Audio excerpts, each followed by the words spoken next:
Hello everyone, welcome back to our channel. Today's topic is the mediastinum, an important topic in the thorax.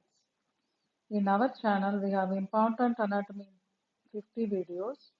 You just go through the 50 videos and revise. It's sure that you will score minimum of 50 to 60% in your university exams. Those who have not subscribed to the channel, do subscribe now and keep watching the videos. We will continue with the mediastinum. Mediastinum in Latin is intermediate. So it is intermediate in between the two lungs in the thoracic cavity. Its most important content is the heart in the mediastinum, enclosed in the pericardium.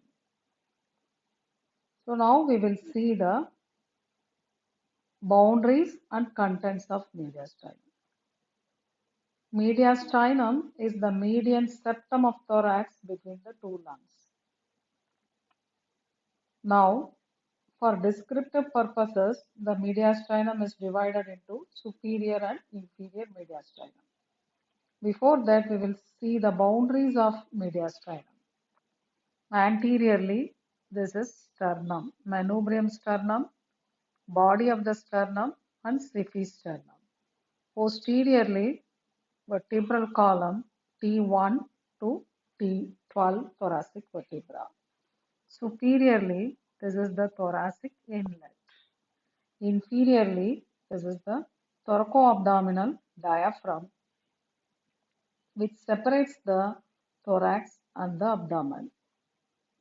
On each side, which is not shown in this picture, is the mediastinal pleura.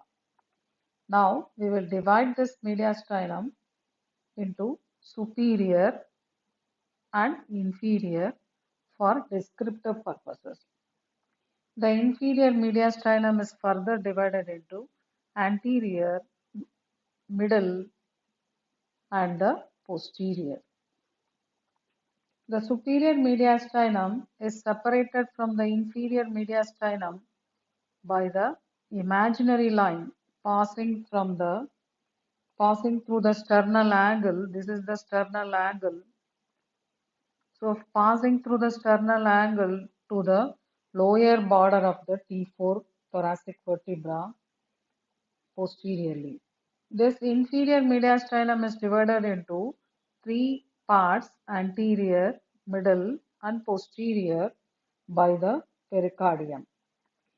So the area in front of pericardium is called anterior. The area behind the pericardium is called posterior. The pericardium and its contents form the middle mediastinum. Now we will see the boundaries of each mediastinum in detail. This mediastinum as such may be asked as essay, or different parts of the mediastinum may be asked as short notes. First, we will start with the superior mediastinum. So this is the superior mediastinum anteriorly. So anteriorly, manubrium. So this part is the manubrium sterni anteriorly. Then posteriorly, upper four thoracic vertebra. Superiorly, thoracic inlet. Inferiorly, this imaginary line passing from the sternal angle to the lower border of the body of fourth thoracic vertebra. On each side, mediastinal pleura. So these are the boundaries of the superior mediastinum. Contents of superior mediastinum. So the contents we can there are two ways to define the contents of superior mediastinum from front to behind, or we can separate as muscles, arteries, veins, nerves, like that. So we can follow any way. So now we will see the contents of the superior mediastinum. So the superior mediastinum, we will draw one more diagram. So this is the heart in the medial mediastinum, middle mediastinum. From the heart, we have the arch of aorta. So this arch of aorta and its three branches. So heart is in the middle mediastinum. These three branches, arch of aorta is in the superior mediastinum. And also the veins, that is the left brachiocephalic vein, right brachiocephalic vein, join to form the superior vena cava. So this is inferior vena cava to the heart. So these are the important structures in the superior mediastinum. Apart from this, behind we will have the trachea and also the esophagus. Behind the trachea, esophagus. So these are the important contents of the superior mediastinum. So this is the yes. So this is the imaginary line which is passing. So this above this forms the superior mediastinum contents. So the heart and pericardium will form the middle mediastinum. So what are the important arteries in the superior mediastinum? Arch of aorta and its three branches. Brachiocephalic artery, three branches, brachiocephalic artery, and this is the left common carotid artery, and another branch is the left subclavian artery. So this is the left subclavian artery. So these are the important structures, arteries in the superior mediastinum. So these are present in the superior mediastinum. Veins, this is right brachiocephalic vein.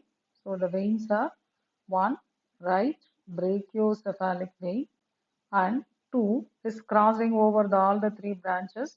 So this is the left brachiocephalic vein. So these two veins join to form the superior vena cava. So this is also present in the superior mediastinum and also left superior intercostal vein. If you see the other important two visceras or two structures, so this is the trachea and this is the esophagus. So arteries, veins, trachea, esophagus, muscles if you see attached, so it is the manubrium. Some muscles are attached to the sternum, manubrium sternum. So these muscles are going to get attached to the hyoid bone and thyroid passing through the neck. So they are the, so like this, the muscles will be attached to the manubrium. So we will again take some other color. Yes, this like this attached to the manubrium. We have the muscles. Otherwise, these muscles form the front structures. So the muscles are sternohyoid, sternothyroid, sternohyoid, sternothyroid. Behind, longus colli muscle attached to the vertebra, longus colli muscles.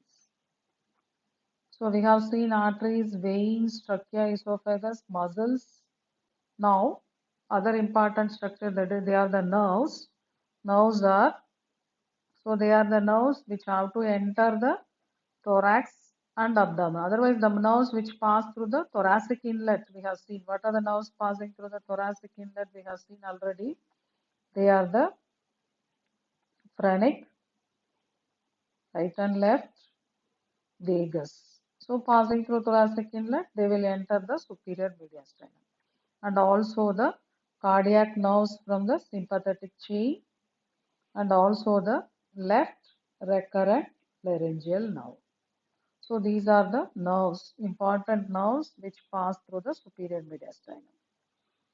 And also the thymus. Thymus, that is the important lymphoid organ. It will be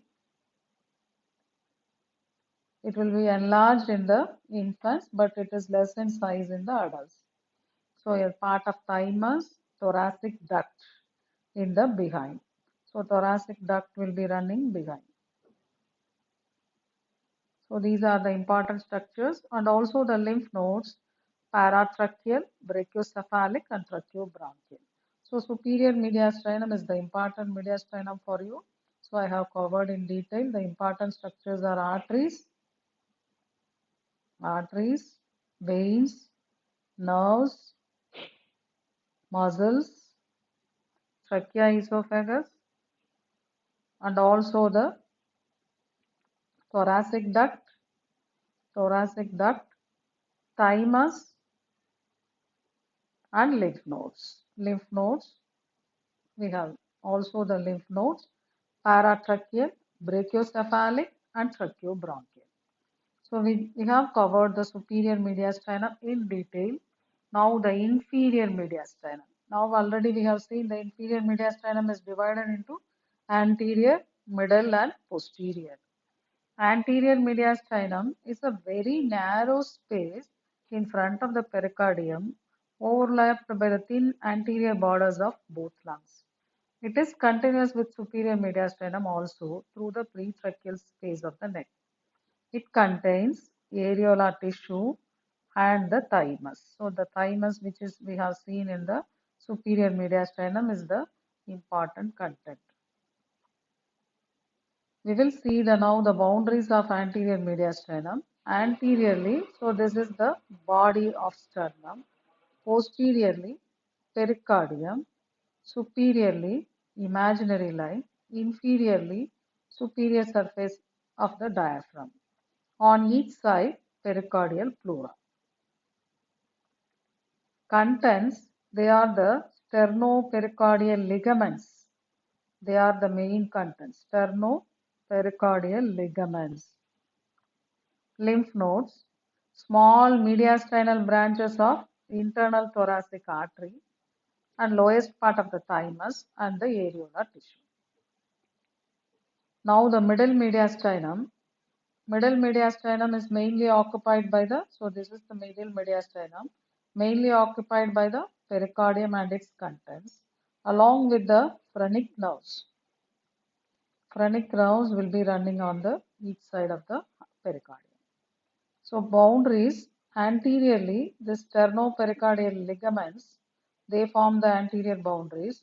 Posteriorly, so this esophagus and descending thoracic aorta, we have to draw in the posteriorly. So this is the esophagus and also the descending. So this thoracic aorta, arch of aorta, which will be continuous as the, so if you draw the arch of aorta, it will be continuous as the descending thoracic aorta in the posterior mediastinum. So this is the posterior. On each side, mediastinal pleura. Contents of this middle mediastinum, heart enclosed in the pericardium, arteries, so the ascending aorta, pulmonary trunk and two pulmonary arteries. Veins, lower half of the superior vena cava, terminal part of the azygos vein and right and left pulmonary veins. Nerves, phrenic nerve and deep cardiac plexus. Lymph nodes, tracheobronchial nodes. Tubes, the trachea is bifurcating in the middle mediastinum and the right and left principal bronchi will be also situated in the middle mediastinum. Posterior mediastinum, anteriorly, so this is the posterior mediastinum. So this posterior mediastinum, what is anteriorly? Heart and the pericardium. Posteriorly, lower 8 thoracic vertebra. On each side, mediastinal pleura. Contents, if you see, two tubes we have seen already, esophagus and descending thoracic aorta. Veins, azygos vein and hemiazygos vein. Azygos vein and hemiazygos vein. Nerves, vagus nerve pass through the posterior. Phrenic nerves pass through the middle mediastinum. Vagus nerves and the splanchnic nerves pass through the posterior mediastinum. Lymph nodes, posterior mediastinal lymph nodes, and this thoracic duct also enter the posterior mediastinum. So we have covered the mediastinum in detail. So that is the important topic, mediastinum. Now we will see some of the clinical important aspects of the mediastinum. Compression of the mediastinal structures by any tumor give rise to the syndrome called mediastinal syndrome. So that is the obstruction of superior vena cava. That will cause engorgement of the veins in the upper half of the body. Pressure over the trachea causes dyspnea and cough. Pressure on the esophagus causes dysphagia. Pressure on the recurrent laryngeal nerves will cause the hoarseness of voice. Pressure on the phrenic nerve will cause the paralysis of the diaphragm. So these are the important symptoms of the mediastinal syndrome. So this is the important clinical topic also. So you just revise this mediastinum in detail, which may be asked an essay, and there may be superior mediastinum and posterior mediastinum may be asked as short notes for you. Those who are not subscribed to the channel, do subscribe now so that you will have the continuation of the entire anatomy classes in our channel. Thank you.